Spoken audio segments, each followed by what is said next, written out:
Afrique, secte et crime rituel, la source du pouvoir d'État? Telle est notre grande interrogation.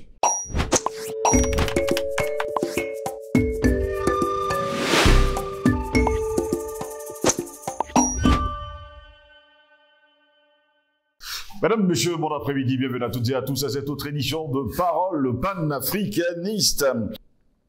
Enfants kidnappés, albinos massacrés, cadavres mutilés, j'en passe. Pour s'attirer fortune et pouvoir, certains monnaient des cérémonies macabres au trafic d'organes. Un scandale qui est étrangement refait surface chaque élection. C'est une litanie fortement déconseillée aux âmes sensibles. Un lent martyrologue dont les journaux du continent font leur miel, la chronique d'une barbarie ordinaire et terriblement actuelle. Le dimanche 25 mai 2014, quartier Mimouban, nous sommes là à Yaoundé, au Cameroun. Pour la troisième fois en 2 décennies, le corps mutilé d'une jeune femme est découvert gisant dans les broussailles à quelques dizaines de mètres du terrain vague où il y a 1 an et demi, 7 de ses sœurs d'infortune avaient été éventrées. Mercredi 14 mai, province de Simiyu, dans le nord de la Tanzanie, la même année, toujours en 2014. Pour la énième fois, la police procède à l'arrestation d'un couple de guérisseurs meurtriers d'une albinos dont ils avaient prélevé les jambes après l'avoir massacrée à coups de hache. État de Benue, nous sommes là au sud du Nigeria. Le même jour, 2 adolescents rescapés par miracle racontent comment ils ont été enlevés sur le chemin de l'école et amenés dans une clairière où une dizaine de jeunes attachés l'un à l'autre attendaient d'être décapités sur l'ordre d'une vieille femme. D'ailleurs, du côté du Nigeria, là-bas, les enfants se vendent comme de bouts de pain. Ibadan, 3e ville du Nigeria, le 22 mars. Une unité anti-gang donne l'assaut à une bâtisse abandonnée, férocement défendue par des miliciens armés de fusils, d'arcs et de machettes. À l'intérieur de ce que la presse appellera la maison de l'horreur, un cauchemar de squelettes, de corps découpés et 15 prisonniers enchaînés dans un état de malnutrition extrême. Makoku, chef-lieu de la province de Logoué, Ivindo, lieu de la haute concentration fétichiste dans le nord-ouest du Gabon. Eh bien, la police enquête sur le cas d'une douzaine de Camerounaises disparues sans laisser de traces. Toujours là-bas, à Port-Gentil, à Libreville, avant les élections, eh bien, c'est de l'argent avec du sang humain qui est versé parfois sur le sol, interdit d'y toucher, sinon c'est la mort. Eh bien, ici, comme ailleurs, de la Côte d'Ivoire à l'Afrique du Sud, du Togo au Kenya, des enfants handicapés, des adultes continuent d'être engloutis dans la spirale mortifère de la fascination pour les valeurs matérielles et les enjeux de pouvoir. Les crimes rituels et les trafics d'organes sont devenus un commerce transnational attractif et florissant où tout s'achète, où tout se vend en pièces détachées. Cœur, yeux, pénis, clitoris, cerveau, membres, cheveux, ongles, sang, langue, et j'en passe. Les organes les plus prisés, dont les plus chers, jusqu'à l'équivalent de plus de 2000 €, voire 3 fois plus lorsqu'il s'agit de rémunérer en outre l'assassin fournisseur, étant ceux des albinos, des métis, des pygmées, des jumeaux et de leurs parents. Dans un pays comme le Nigeria, à la pointe de l'innovation mercantile en ce domaine, plusieurs usines à bébés où des femmes venaient livrer contre rémunération leur progéniture à des fins de mise en pièces ont ainsi été démantelées de 2011 jusqu'à cette année, mesdames, messieurs, 2023. Personne ne se fait d'illusions. Ce n'était là que la partie émergée d'un iceberg de meurtres rituels. Et les meurtres rituels, mesdames, messieurs, sur le continent, il y en a. Partout, le niveau de fréquence de cette criminalité s'accroît brusquement à l'approche des échéances sociales et politiques, surtout par temps préélectoraux. Au Gabon, au Cameroun, dans les 2 Congos, en Afrique de l'Est, au Nigeria, en Côte d'Ivoire, en Tanzanie, jusqu'en Guinée-Bissau, la population vit alors dans un état de stress permanent. Reviennent le syndrome de la voiture aux vitres teintées, qui guette les gamins isolés à la sortie des écoles et la danse macabre des visiteurs nocturnes du cimetière à la recherche frénétique d'ossements humains. On évite les plages et les ruelles mal éclairées. la peur du vampirisme est omniprésent. Et vous me direz, tout cela pour le pouvoir, allez savoir. Afrique, secte et crimes rituels, la source du pouvoir d'État, telle est notre grande interrogation. Pour répondre à nos questions, nous sommes avec le président Banda Kenny. Il est notre invité ce matin. Et quand les autres disent précurseur, eh bien, allez savoir ce qu'on appelle précurseur du panafricanisme. Quand les autres laissent entendre tous les jours, je suis précurseur de ci ou de ça, eh bien, je vous dirai, mesdames, messieurs, en confession, nous n'étions que 2 en 2011 et personne d'autre. Président Banda Kenny, bonjour, bienvenue à vous. Bonjour, mon cher Jocelyn Goss. Il faut laisser les précurseurs mener la bataille des précurseurs. On ne va pas empêcher aux gens de se proclamer précurseurs. Il ne faut pas entrer dans cette bataille-là, il faut les laisser. Je comprends que de temps en temps, on est souvent obligé de temps en temps de rappeler certaines vérités. Mais vous savez, les précurseurs autoproclamés, ça ne dure pas. C'est pour ça que souvent, la meilleure arme à leur opposer, c'est un silence. Et les laisser s'empêtrer dans leurs propres contradictions. Vous savez, on est en train de voir comment le mouvement évolue. Hein. Oui. Et beaucoup de masques vont tomber au fur et à mesure. Il ne faut pas vous déranger. L'empreinte de la vérité est ineffaçable. L'empreinte de la vérité est ineffaçable. Ne vous dérangez pas pour ça. L'histoire saura réhabiliter les véritables précurseurs de ce combat. Mais qui n'ont pas cessé, qui sont toujours en première ligne dans ce combat. Toujours. Voilà, toujours. Donc je voudrais vous saluer, je voudrais saluer le technicien sans qui on ne peut rien faire et donc il ne faut pas susciter la colère. Parce que si c'est énervé, il n'y a plus d'émission, nous sommes obligés de lui faire allégeance. Dans le sens du parlement. Lui faire allégeance. Chaque fois qu'on l'aime, ils ont lui faire allégeance. Je salue tous ceux qui concourent de près ou de loin à la réussite de cette émission, à la bonne marche de notre chaîne, Panafricanist TV, qui a appelé un grand dessein dans le monde médiatique. Vous savez, notre vocation aussi, entre autres, c'est de faire émerger les médias. Oui, totalement et entièrement. Nous l'avons toujours fait. On a fait émerger beaucoup. Hein. Beaucoup. Et là encore, il y a des précurseurs qui vont se mettre. Donc, merci de m'avoir invité. Je salue tous les abonnés, tous ceux qui sont attachés à Panafricanist TV. Merci d'avoir pensé à moi, Jocelyn. Très heureux de vous avoir, président Banda Kenny. C'est toujours un réel plaisir d'être avec vous sur le plateau. Et le sujet qui nous intéresse, nous parlons justement du continent africain, secte et crimes rituels. Une question, est-ce la source du pouvoir d'État sur le continent noir? Je pense que votre question est une de ces questions qu'on appelle question fondamentale, à laquelle, quand on n'a pas répondu, on ne comprend rien au chaos qu'il y a dans la société, on ne comprend rien au sens que prennent les événements dans le monde, on ne comprend rien aux hégémonies globales et à la limite eschatologiques qui veulent s'imposer à nous. C'est très important, votre question. Premièrement, on va liquider rapidement un petit contentieux au niveau des dénominations. Le mot secte, je comprends, vous l'utilisez de la façon familière. Oui. Tout le monde peut comprendre. Mais vous savez que dans le plan purement de la connaissance et de la science, c'est une acception extrêmement polémique. Et on a fait un débat ici là-dessus. Nous avons démontré que le mot secte a été lancé même dans l'arène à un moment donné. Au moins, il y a une réappropriation du mot secte, parce que le mot secte, c'est depuis l'Antiquité, c'est depuis les temps les plus anciens. Il y a eu une réappropriation de ce mot, pas de pouvoir et de puissance, pour cacher les véritables sectes. Et c'est ce dont nous parlons aujourd'hui. Exactement. Les véritables sectes, celles-là, diaboliques, dans lesquelles la mendication de pouvoir, c'est le mot consacré. Nous voulons parler comme les sociologues et les anthropologues. La mendication de pouvoir est la base de l'existence de pareils sectes. Vous savez qu'aujourd'hui, dans le monde entier, il y a beaucoup de camps de fumée. Vous avez des sociétés dites philosophiques, qui en réalité sont des sociétés ésotériques, mais qui couvrent les dynamiques diaboliquement sectaires, Jocelyn Goss, et qui gouvernent le monde, et qui se sont donné le pouvoir de gouverner le monde. Le phénomène que vous soulevez n'est pas africain. Je comprends que vous voulez qu'on insiste sur l'Afrique. Il est mondial, c'est un phénomène mondial. Jocelyn Goss, vous savez aujourd'hui que l'adénochrome n'est plus un secret. Du tout. On en a parlé d'ailleurs sur ce plateau. Vous savez que nous sommes les complotistes. Oui. savez que nous avons, je vous ai tout à l'heure, je vous ai supplié de penser à faire une émission sur l'OMS, qui maintenant fait semblant de mettre fin à la pandémie. Elle veut récupérer quelque chose dont elle ne maîtrise ni les tenants ni les aboutissants. Nous savons que c'est la guerre en Ukraine qui a mis fin à la pandémie. Donc, ce qui veut dire que l'OMS est disqualifiée pour parler encore de la pandémie.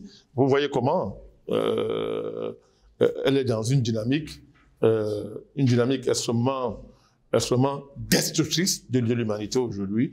Elle fait comme si la pandémie avait été annoncée normalement pour finir normalement. Mais bon, c'est pas le débat d'aujourd'hui. Mais je rappelais ça, simplement pour rappeler que au niveau mondial, il y a des dynamiques graves de mendication de pouvoir, de crimes rituels, du niveau global, dont aujourd'hui les métastases commencent à sortir. L'adénochrome est un exemple, il n'est pas le seul. La pédophilie rituelle des enfants, on connaît. Donc, vous avez toutes ces choses qui sont pratiquées dans les super loges. Il y a des livres qui existent maintenant, les livres sont écrits. Super loge, c'est un livre qui est sorti il y a 2 ou 3 mois, il y a peut-être 6 mois, oui, où à l'intérieur on explique très bien ce qui se passe au niveau des loges. Des anciens membres des sociétés ésotériques, que ce soit la franc-maçonnerie, Roscoe et autres, n'est-ce pas, et repentis, nous livrent beaucoup de secrets sur Internet, dans les réseaux sociaux, à face ouverte, à visage dévoilé, nous livrent beaucoup de secrets sur ces organisations-là. Loin de nous de dire que tous ceux qui appartiennent à ces ordres-là sont des satanistes, loin de nous de dire ça. Oui. Mais ce qui est sûr, c'est que la dimension de mendiquer le pouvoir et de pratiquer les crimes rituels, Jocelyne Gauss, cette dimension-là, ces organisations dites ésotérico-philosophiques ne peuvent pas s'extraire de ça. Peu importe le niveau où on commence, n'est-ce pas, oui, à pratiquer ces crimeries rituelles. Donc, c'est un phénomène mondial. Évidemment, il est aussi africain. Et pour poser la question, pour atterrir avec la question, pour l'amener à atterrir, n'est-ce pas, pour organiser un atterrissage de la question, Jocelyne Gauss, il faut d'abord comprendre l'enjeu du pouvoir d'État. Depuis que le monde monte, depuis la nuit des temps, les sociétés organisées ont été confrontées, n'est-ce pas, Jocelyne Gauss, aux enjeux de la domination. Oui.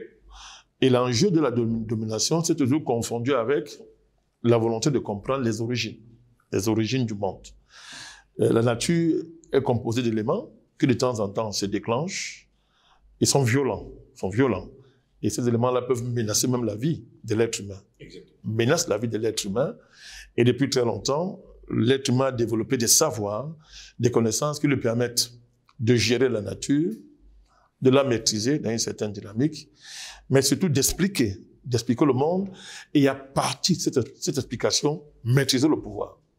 C'est-à-dire que dans une société où des intérêts divergent, l'enjeu du pouvoir, à savoir qui va parler au nom de tous, qui va commander, qui va occuper la première place, Jocelyne Gauss, n'a jamais été exempt de la réponse qu'on apporte à la question du pouvoir. Le pouvoir, c'est-à-dire la capacité à pacifier son environnement, de manière à y débarrasser toute forme de violence, pacifier le mouvement, son environnement, le territoire où on est, et instaurer la paix, c'est-à-dire dominer et maîtriser les éléments, les forces hostiles, n'est-ce pas, qui peuvent non seulement détruire la vie, mais c'est-à-dire que mettre en péril même l'existence de la communauté, peu importe le lieu où la communauté se situe. Donc, je me répète à dessein, il y a pouvoir lorsque la communauté, après avoir maîtrisé la question des origines, maîtriser la question des relations entre l'homme et la nature et les secrets de la nature. Il y a pouvoir lorsqu'on peut maintenant organiser la société de manière à instaurer un ordre social, un ordre. Et il n'y a pas d'ordre sans maîtrise des forces de la nature, sans maîtriser les forces aussi de la nature. Alors, dans cette conquête-là, dans la conquête de cette connaissance, la maîtrise de cet enjeu, la communauté acquiert des savoirs qui sont, dans un premier temps, marqués du sceau de la tradition. Et ça va être le privilège de quelques-uns, des initiés, des véritables initiés, des maîtres de la parole, mais aussi du geste. Et à partir de la parole et du geste, on commande à la nature. À partir de la parole et du geste, on dresse, on lance, on jette un pont entre le ciel et la terre. On jette un pont entre le ciel et la terre et on explique la vie, on conduit la vie, on propage la vie, on fait la promotion de la vie au détriment de la mort, qui est le péril le plus grave. On peut soigner aussi les gens, on peut guérir des maladies graves. On peut faire la guerre. On peut devenir puissant dans la guerre. On peut apprendre à concentrer les forces. Et la concentration des forces, cet enjeu-là, va égarer un monsieur comme Tempels, qui va réduire l'Afrique à la mendication de la force, l'accumulation de force. Il va réduire un peu l'Africain à ça. Que le grand père Tempels, tout à fait, qui a élaboré la théorie de la force vitale pour caractériser l'Africain avec ça. Non, l'Afrique est plus que ça, c'est pas seulement ça. Je dis que les Africains ont dépassé ça pour construire la philosophie, les mathématiques, les sciences, la civilisation, la religion, la spiritualité. Donc, parlant de la spiritualité, vous ne pouvez pas arriver à un certain niveau de spiritualité si vous n'avez pas réglé la question du pouvoir. C'est-à-dire des rapports de domination, non seulement entre les hommes, mais aussi entre le ciel et la terre. Et là, ça vous plonge dans le cosmos. Vous allez très loin dans le cosmos pour affronter des forces qu'on ne maîtrise pas. Vous voyez, ça demande une projection extraordinaire. Parce qu'on ne pérennise pas la vie sur Terre si on n'a pas de perspectives célestes suffisamment formalisées et maîtrisées qui permettent à une communauté de s'organiser et de se projeter dans le long terme. C'est comme ça que les générations vont se succéder, mais dans une chaîne de continuité. On va appeler ça la civilisation. Mais c'est plus que la civilisation, parce qu'il n'y a pas de civilisation, justement, on n'a pas réglé la question du pouvoir. Donc, comme je l'ai dit, la vie sociale, la nécessité de se protéger, de garantir l'ordre, n'est-ce pas, nécessite donc un savoir initiatique qui va être le privilège de quelques-uns. Mais il arrive que la société faisant, non, il y a rupture dans la société. Et ce pouvoir-là peut tomber dans les mains, parlons comme ça, des personnes maléfiques. Personnes maléfiques. Ça nous pousse très loin, Jocelyn Goss. Là, je veux nous introduire dans les mythologies les plus lointaines. Dans les mythologies les plus lointaines, dans l'ontologie la plus lointaine, qui explique l'origine du monde et les forces qui structurent l'humanité, qui structurent le cosmos et dans leurs interactions avec l'être humain. On va aller loin. Et toutes les mythologies au monde ont dégagé l'affrontement entre deux forces, entre deux puissances, celle du bien et celle du mal. On essaie de schématiser, hein. Schématiser. On dégageait ça. Et la société organisée a toujours été celle qui parie sur le bien au détriment du mal. Alors il va donc arriver dans les sociétés, ça arrive, c'est arrivé dans le monde, c'est arrivé dans le cosmos. Ça, c'est la problématique du mal. Le mal. Alors, c'est arrivé dans le cosmos que, n'est-ce pas, il y a affrontement entre ces forces-là. Et il y a les conséquences sur la Terre. La conséquence sur Terre peut être que dans tel territoire, dans tel endroit, il y a une prédominance des forces du mal, au détriment des forces du bien. Et les forces du mal vont s'organiser d'une certaine manière, et l'organisation sociale, sociopolitique va se manifester par un ensemble de pratiques, des pratiques extrêmement condamnables. Par exemple, alors, les crimes rituels, les religions rituelles, les rites. À travers ces rites de la société, on va voir à quelle société on a affaire. Des sociétés qui sacrifient des enfants à des dieux, des sociétés qui ont des pratiques graves, c'est-à-dire que, ou pour stabiliser la société, il fallait procéder à des sacrifices rituels. Des choses comme ça. Des sociétés qui, dans leur rapport avec les autres, vont célébrer les valeurs guerrières, les valeurs de guerre. C'est-à-dire que bâtir les océans de sang et élever ça au niveau de la valeur suprême. Vous voyez ça, on peut identifier, on commence à faire des séparations. On identifie. Mais qu'est-ce que la société, cette civilisation, qu'est-ce qu'elle valorise? Comment est-ce qu'elle se manifeste, non seulement à l'intérieur, mais dans son rapport aux autres, je suis Goss. Donc, je suis en train d'expliquer là, je vais un peu plus loin pour atterrir dans votre thème, hein, au niveau de l'Afrique, on n'en est pas loin. Donc, tout ce développement nous amène dans une dimension religieuse dans une dimension mythologique, n'est-ce pas, qui pose la problématique de la guerre entre le bien et du mal. Alors, on peut partir depuis le premier homme, en passant par les premières sociétés, jusqu'à la constitution, n'est-ce pas, des fédérations de clans, qui vont déboucher sur la des tribus. On peut dépasser la tribu dans la nation, la nation dans des empires, n'est-ce pas, des empires qui vont se succéder jusqu'à cette globalisation. Vous allez voir qu'il y a une unité entre les premières structures les plus petites de notre histoire, de l'histoire de l'humanité, et l'expression la plus élevée de l'organisation sociale, qui aujourd'hui dans ce qu'on appelle la mondialisation ou la globalisation. Nous ne sommes pas à la première mondialisation dans l'histoire de l'humanité, peu importe, mais elle revient aujourd'hui sur la forme la plus sophistiquée. Vous allez voir que le rapport entre la structure la plus petite de notre histoire et la structure la plus élevée de notre histoire, Jocelyne Gos, c'est le rapport entre comment on maîtrise, comment on gère le rapport au mal, à ce qui est maléfique, à ce qui est destructeur, à ce qui est satanique. Vous allez voir. Et la civilisation consiste au départ à se démarquer, à chercher, à faire l'effort, n'est-ce pas, de créer un ordre sociopolitique, n'est-ce pas, qui va, comme je l'ai dit, marginaliser le mal au profit du bien. Et à partir de là, on peut définir une civilisation. On peut la distinguer des autres, Alors, aussi vieux que le monde est, aussi vieux s'est posé le problème de la source du pouvoir. La source du pouvoir. Quand les sociétés ont commencé à grandir pour entrer dans les rapports de classe, dans les rapports de classe, c'est-à-dire qu'il y avait une divergence fondamentale entre l'intérêt général et les intérêts particuliers, cette question a émergé. Les connaissances accumulées en ce qui concerne le pouvoir, c'est-à-dire cette porte qui nous permet d'entrer dans le cosmos. Et à partir du cosmos, revenir sur la Terre pour organiser la vie, créer des lignées de sages qui vont nous conduire à des sages les plus élevés. Je vais parler des maîtres du pouvoir, les vrais maîtres. Parce que contrairement à ce qu'on pense, le pouvoir n'a pas toujours été comme il est aujourd'hui. Il y avait des sociétés où celui qui avait le pouvoir réel, le pouvoir religieux, le pouvoir spirituel, n'avait pas le pouvoir temporel. Il était caché derrière le pouvoir temporel et l'inspirait. Il donnait des directives.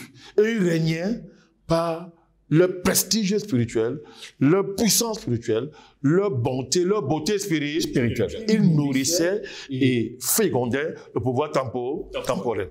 Alors, quand il y a le moindre désordre, il y a rupture, vous voyez, il y a chaos dans la société et il y a un éclatement de cette unité et de la maîtrise qu'on a sous la source initiative du pouvoir.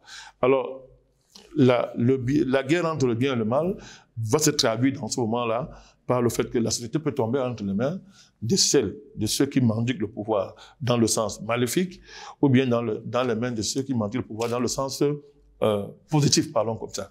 Il y a très longtemps, Jocelyne Gos, que l'humanité est tombée dans les mains des démons, des personnes, n'est-ce pas, qui pratiquent le crime rituel, qui ritualisent de manière criminelle la source initiatique du pouvoir. Il y a très très longtemps.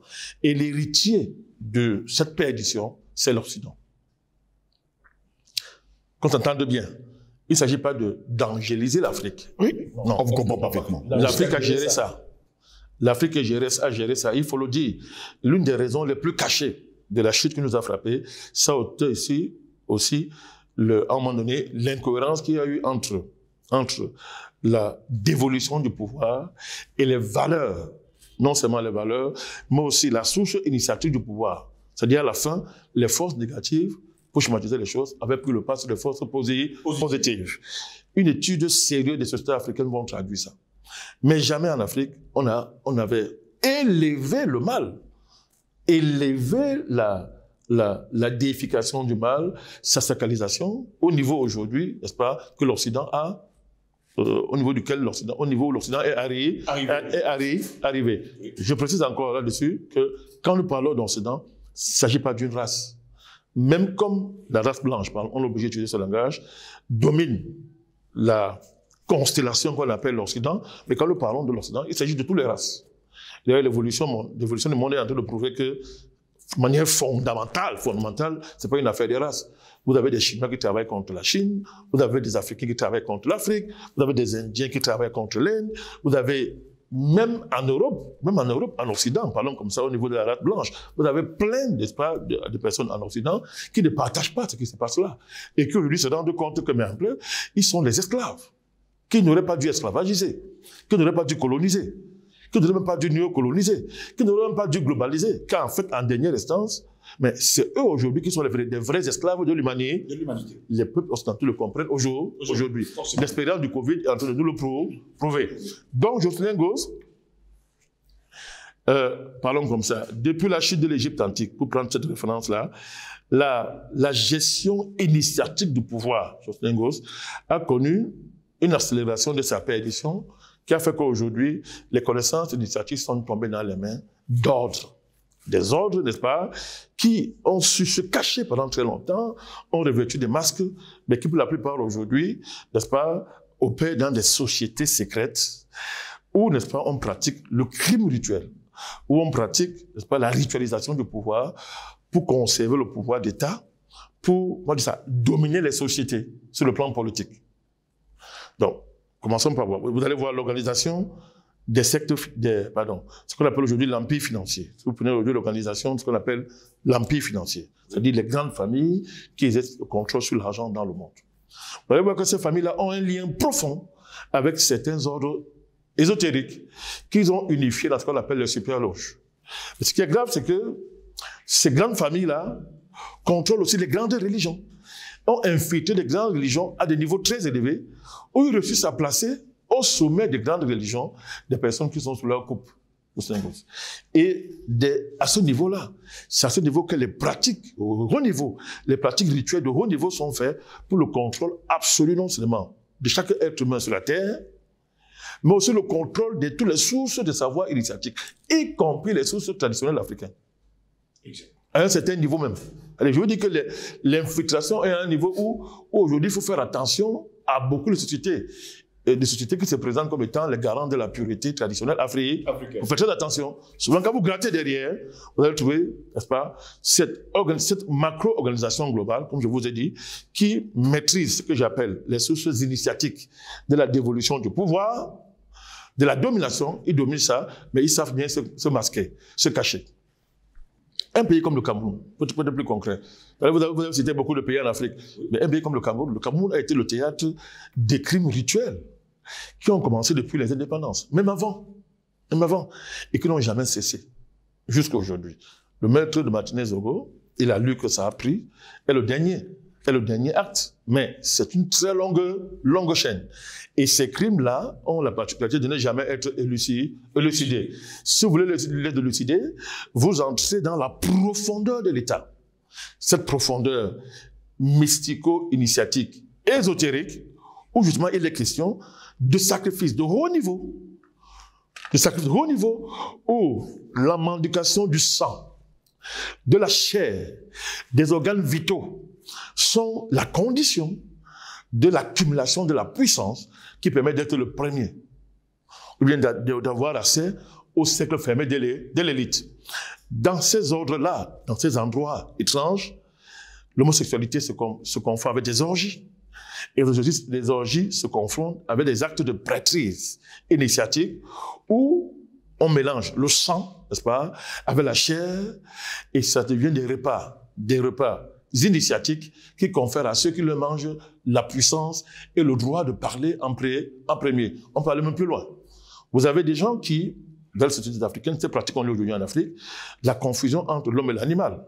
C'est une dégradation du totémisme ancestral, de très haut niveau ancestral, qui se dégrade, n'est-ce pas, dans des pratiques d'accumulation de la puissance sous les formes les plus dégradées, les plus dépravées. Le but étant d'être puissant, d'acquérir de la richesse, mais aussi d'exercer le contrôle politique sur la société. Contrôle politique qui est inséparable d'un contrôle spirituel. Écoutez bien, la spiritualité libère. La vraie spiritualité vous remplit d'amour. La vraie spiritualité vous connecte à la source cosmique de la puissance. Et là, vous savez très bien que vous êtes dépendant de cette source dans le sens où on vous interdit de tuer, de voler, de verser le sang. On vous apprend à vous sacrifier pour les autres. On vous apprend que le premier est un serviteur, que le premier est un dernier. C'est ça le vrai nom du pharaon, la signification du pharaon. Le pharaon est le serviteur, il est l'esclave de tous. Hein. Oui. Quand vous allez fouiller étymologiquement le mot pharaon, et c'est ça que ça signifie. C'est pas le fait du hasard. Le hasard. Quand la société égyptienne était encore au sommet de la lumière de sa conception, le pharaon était l'incarnation de l'arrière-fond de cette conception, n'est-ce pas, du rapport dans la société et de la construction de l'ordre social. Vous ne pouvez pas dire l'ordre socio-politique. Aujourd'hui en Afrique, dans un pays comme le Cameroun, dans nos villages, dans nos sociétés tribales, on voit très bien, il y a une existence de ces gens-là. Ils dominent, n'est-ce pas, nos tribus, dominent nos États. Et on fait fédération au niveau étatique pour le contrôle politique des sociétés. Ce qui les unit, ce sont ces pratiques rituelles. Cette conception de la connaissance initiatique et du pouvoir initiatique, ils la partagent en commun, et ça se caractérise parce que tout à l'heure, je vous ai dit bien décrit. La consommation du sang, des corps. On peut se confondre avec les animaux dans des pratiques mystico-initiatiques qui, comme je l'ai dit, n'ont plus pour sens, n'est-ce pas, la libération du continent africain, la promotion de la liberté, la promotion de vraies valeurs, la promotion de la Mahat de Snengos. C'est ça qu'il s'agit. En fait, c'est ça que vous parlez aujourd'hui. Alors, le drame qui s'est passé en Afrique, c'est quoi? C'est que, comme je vous ai dit, quand on remonte très loin l'histoire de l'humanité, on remonte l'histoire de l'Afrique en prenant pour référence la chute de l'Égypte antique. Quand l'Égypte antique tombe, c'est pas sous les assauts des Hyksos, après les Grecs et les Romains vont venir. Quand l'Afrique, moi je veux dire ça, perd, à partir de la chute de l'Égypte antique, perd le sens de sa trajectoire civilisationnelle, on peut donc revoir qu'un péril plus grave va nous frapper, l'esclavage, la colonisation. Quelles sont les forces qui sont au cœur de l'esclavage? Ce sont ces forces-là qui sont aujourd'hui au cœur de la mondialisation, qui sont au cœur de la globalisation, et qui ont leur relais sur le continent africain. Vous savez que très bien, en accumulant la richesse et la puissance manifestées dans l'esclavage et la colonisation, ces gens ont acquis une domination globale, ont acquis une domination mondiale. C'est-à-dire que tous les secrets organisationnels de la vie sur Terre, et leur partage, et leur apanage, ils l'ont volé. Ils ont volé, n'est-ce pas, ce que j'appelle à tout le travail que l'humanité a fait avant leur avènement, mais surtout, ils l'ont arraché, n'est-ce pas, à des siècles secrets qui, à un moment donné, n'est-ce pas, n'ont pas su conserver ces savoirs. Ils les ont arrachés à ces siècles-là. Aujourd'hui, ils sont assis dessus, je vous l'ai dit, ont le monopole, n'est-ce pas, des connaissances initiatiques. Et à partir de là, ils contrôlent les religions et une bonne partie de nos traditions. Alors vous vous demandez, mais là, dans ce cas, la seule pouvoir d'État, c'est où? Mais à partir du moment où ils vous ont esclavagisé, ils vous ont colonisé, c'est la preuve qu'à un moment donné, ils avaient la domination sur vous. Ben donc, ils vont donc, le pouvoir en Afrique désormais, le pouvoir au Cameroun, le pouvoir dans tous les pays du monde, est leur fille. C'est la fille de ces milieux-là. Donc, tous ceux qui dirigent donc, doivent être leurs enfants, leurs fils aînés. Ça veut dire qu'ils doivent être moulés dans leur milieu, dans leur principe de base, dans leur cercle. Donc, on prépare des gens, et ce n'est pas seulement au niveau du pouvoir politique, au niveau des affaires, de l'économie, au niveau de la science, de la connaissance. Ils occupent tous ces endroits-là. Ils les maîtrisent. Et ils contrôlent la circulation des connaissances. Les connaissances laïques, les connaissances laïcisées, ou bien sécularisées, mais les connaissances aussi spirituelles, les connaissances initiatiques, les connaissances mythologiques. Ils maîtrisent tout ça, ils contrôlent tout ça, et ils produisent l'élite mondiale, Ils produisent l'élite mondiale. Et comme ils produisent l'élite mondiale, ils produisent nos élites africaines pour la plupart. Et ils produisent l'essentiel des élites camerounaises dans un rapport d'endocolon, c'est-à-dire leur relais au niveau local, au niveau continental, au niveau régional, au niveau mondial, ils coiffent. Les scandales qui sont liés aujourd'hui à la pédocriminalité, à la pédophilie rituelle, la délécom n'est qu'un aspect. Le monde est fait semblant de ne pas voir, de ne pas connaître, n'est-ce pas, à propos de la disparition des millions d'enfants. Mais on commence à s'en approcher. Ne vous inquiétez pas, on va y arriver. Aujourd'hui, le scandale de la famille Biden. Aujourd'hui, c'est très bon d'aller embêter Donald Trump dans des faux procès bidons qui n'ont pas de sens. Mais où est le silence qu'il y a sur la famille Biden? Oui. Dont le fils a été attrapé, dont l'ordinateur du fils a été attrapé, et qui, cet ordinateur-là, expose beaucoup de choses. Vous connaissez? Beaucoup de choses. Donc, l'affaire Podesta, Jocelyne Gos, on peut citer comme ça. Les scandales, mais qui sont étouffés aux États-Unis. Pourquoi? L'affaire Epstein. Qui un matin, on nous a dit un matin que non, il s'est suicidé dans sa cellule. Et quand on fouillé les caméras qui étaient censées gérer sa situation, elles ont disparu. Vous comprenez? Donc, c'est-à-dire que ce n'est pas les seuls cas. Il y a des cas comme ça, plein dans les pays occidentaux. Hein? C'est-à-dire que le scandale des pédophiles, des hommes politiques anglais, ils sont près de 1500. Mais qui a étouffé, Justin Gos? En France, c'est grave. En France, c'est grave. Alors, on vous livre des petits gens comme l'ancien vedette de TF1, là. Comment on l'appelle? Non, du journalisme, là. Parti Prof d'Avo. On me livre les gens comme ça, mais les vraies choses encore, sont fermées. Donc, pour revenir donc en Afrique, une fois que ces gens nous ont esclavagisés et ont pris pied sur le continent, mais qu'est-ce qu'ils ont fait? Ils ont retourné ces connaissances initiatiques et ont commencé à fabriquer un type d'individu qui va les servir. Ils ont commencé à fabriquer des élites qui seront à leur entier service. Et l'une des conditions pour être leur élite, il faut être un homme fort. Qu'est-ce qu'un homme fort? C'est un homme qui tue à sang-froid, qui peut boire le sang sans état d'âme, qui peut sacrifier des centaines manger la chair humaine, violer des enfants, faire des pratiques contre nature dans le but de conserver le pouvoir ou bien d'accéder au pouvoir. Ce sont les hommes forts. Vous regardez aujourd'hui l'Afrique, il y a beaucoup d'hommes forts. Pas seulement en politique, dans les milieux économiques, dans les milieux d'affaires, dans les milieux universitaires, dans le football, dans la musique. Je prends un exemple pour être clair. Il n'est pas le seul en Côte d'Ivoire. Je prends ça comme cas d'école. Il n'est pas le seul. M. Ouattara, qui est vivant là, en était certainement son parrain. Mais ce n'est pas seulement en Côte d'Ivoire, même au Cameroun. Parce qu'on m'a tellement dit qu'on parle de la Côte d'Ivoire. Même au Cameroun. Vous prenez, quelle est la relation qui lie certains musiciens à certains hommes forts? Prenons le cas de M. Bakayoko. Père son nom. Quelle était la relation fondamentale que le lie aux musiciens? Puisqu'il était le philanthrope des musiciens.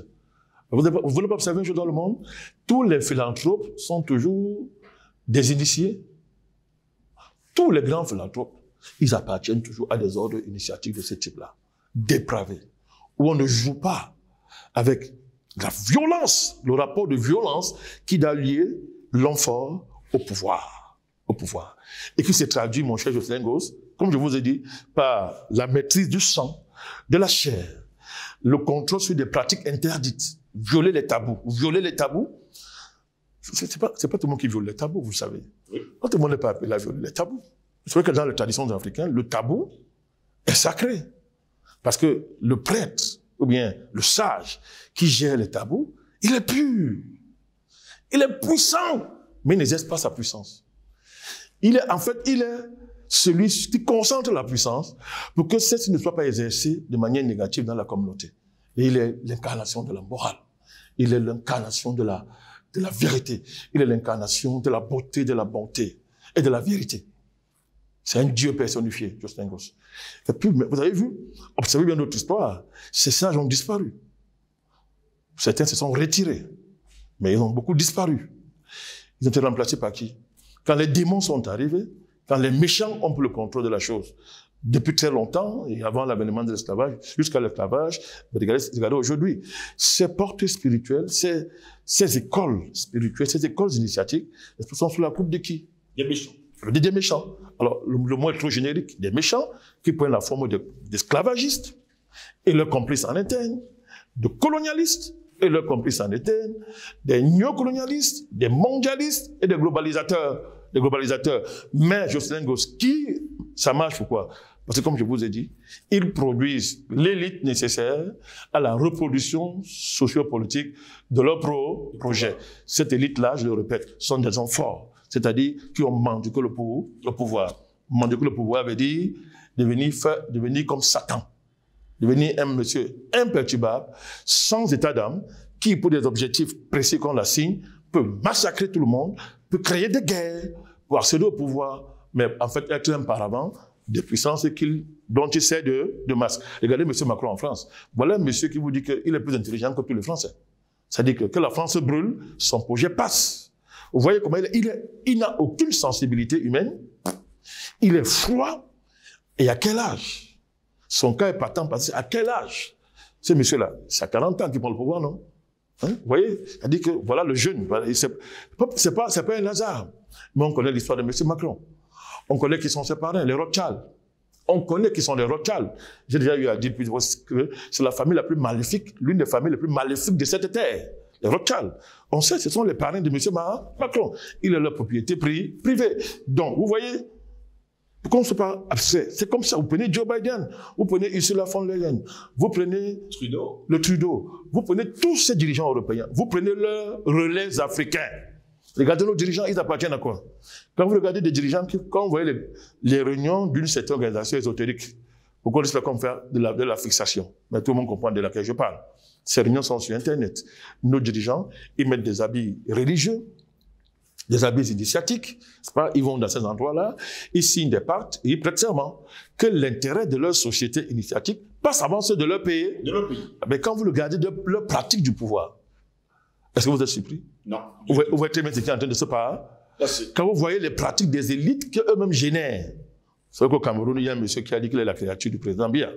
Donc, quand je parle de ça, c'est dans ce sens-là, que les présidents, eux aussi, génèrent une sous-élite à leur serre, mais tout dans le cadre organisé de cette confrérie mondiale qui est dans un projet de vouloir contrôler le monde entier.